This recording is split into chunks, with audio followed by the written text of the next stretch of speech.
नाथं जगन्नाथनाथं सदानन्दभाजम्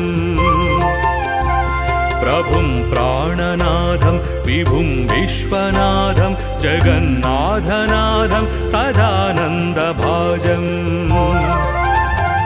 भवद्भव्यभूतेश्वरं भूतनाथं शिवं शङ्करं शम्भुमीशानमीडे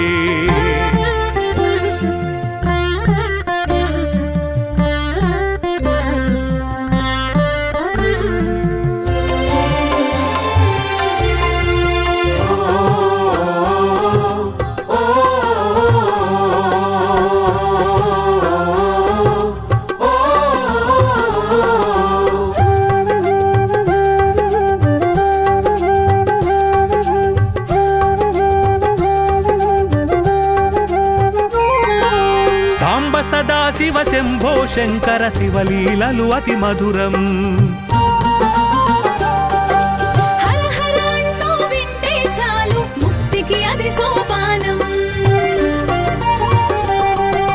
सांब सदा शिव शंभो शंकर शिवलीललु अति मधुरम् हर हर अंटू विंटे चालु मुक्तिकी अदि सोपानम् हर ओम नमः शिवाय हर ओम नमः शिवाय हर ओम नमः शिवाय हर ओम नमः शिवाय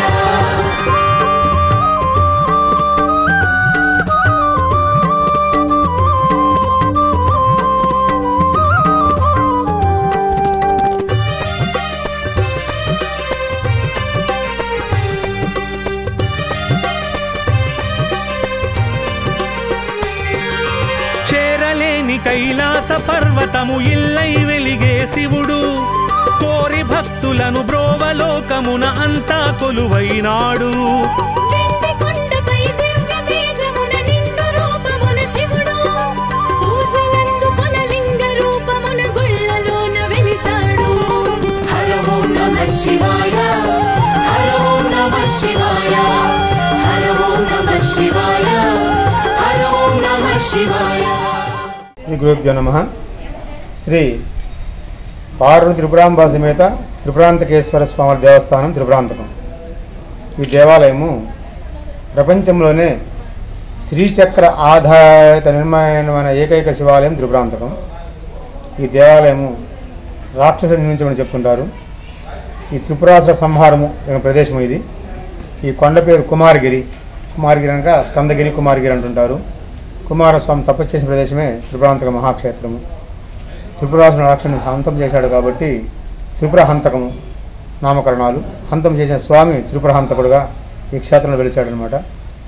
దివారాత్రి పాప పరిహారార్థము గత రాత్రి వరకు చేసిన పాపకర్మ మొత్తం కూడా ఈ యొక్క స్కందగిరి పైన మన కాలు మోపితేనే ఆ యొక్క పాపాలు కూడా పటాపంచలైపోతాయట.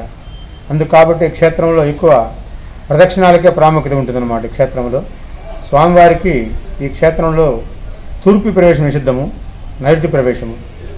నైరుతి ప్రవేశం రాక్షస ప్రవేశము. ఆ ప్రవేశం ద్వారా స్వామిని చూస్తున్నాడు ఆ లక్షణం మనకు వచ్చేస్తామని అందుకు అమృతం అభిషేకం చేయాలి. అమృతం మనం సాధించలేము. పర్యాయం మధు.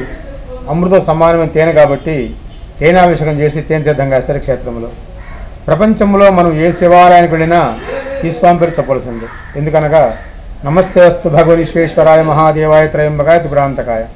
ప్రతి ఒక్క శివక్షేత్రంలో కూడా ఈ యొక్క స్వామివారి యొక్క నామం ప్రతినిత్యం కూడా ఉచ్చరణ జరుగుతూనే ఉంటుందన్నమాట. అటువంటి సిద్ధిక్షేత్రమే త్రిపురాంతక మహాక్షేత్రము. ప్రపంచంలో ఉన్నటువంటి సిద్ధిక్షేత్రాల్లో ప్రధానమైన త్రిపురాంతక మహాక్షేత్రము.